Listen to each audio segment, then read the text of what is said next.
Greetings, YouTube. This is the first time I've had an opportunity to talk about the shooting that just happened, at least to me in my timeline, in Colorado, where a gunman entered a gay club at midnight and killed 5 people and wounded 18. 22 years old, shockingly, a white dude, and I just discovered the grandson of a Republican politician that called the January 6th insurrection a Revolutionary War. Compared the two. Um, so he was being this shooter was being raised around people who thoroughly had no connection to the real world and were also absolutely fascists. And one of the core tenets of fascism, of course, is making sure that the norm is reinforced, and that it means a straight cis world. Um, this shooter picked a day of celebration for the trans community to go to a gay club and kill 5 people.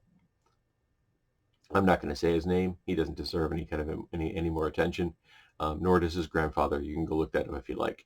I don't want to name fascists any more than I have to. But one of the things that I have thankfully heard repeatedly said in every news piece I've heard, both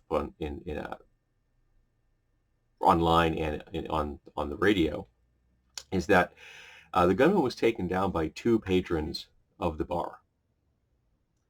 Now, there was a time in my life where I was far more gentle and nonviolent than I am now. I have, in all seriousness, been radicalized by fascists. Not in the sense that I want to be one, but in the sense that I want to kick the living shit out of them. And that is what I hope that shooter experienced in that bar. He's alive. He's being treated for injuries, and one of the CNN reports I read said that he had not been shot by police. So the injuries he suffered were very much at the hands of those club patrons. And I hope they curb stomp that bastard. I'm glad they didn't kill him. I want him to stand trial. I really do. I want him to be thrown in prison for a very long time. But I also am very glad that the people who were being victimized by him got a shot. I know that's cruel, and it goes against decades of philosophical and ethical and moral pondering that I've undergone. But the only response to fascism, the only response to this kind of thing is going to have to be violence. Because we're not going to win the hearts and minds of people like this shooter. He decided to pick up a long arm and walk into a club where people were celebrating a day of support for the trans community and kill 5 people. He's beyond talking out of that. I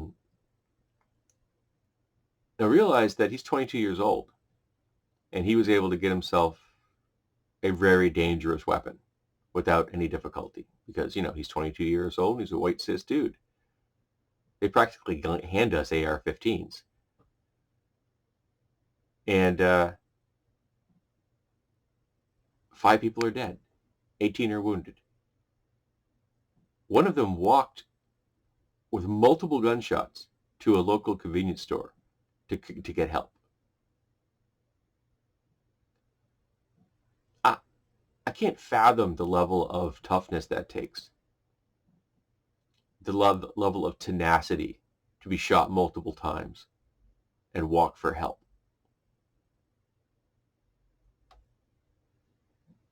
All because some 22-year-old was radicalized by fascists, by psychotic terrorists who will not tell you specifically, I want you to go kill, Bob over there. No.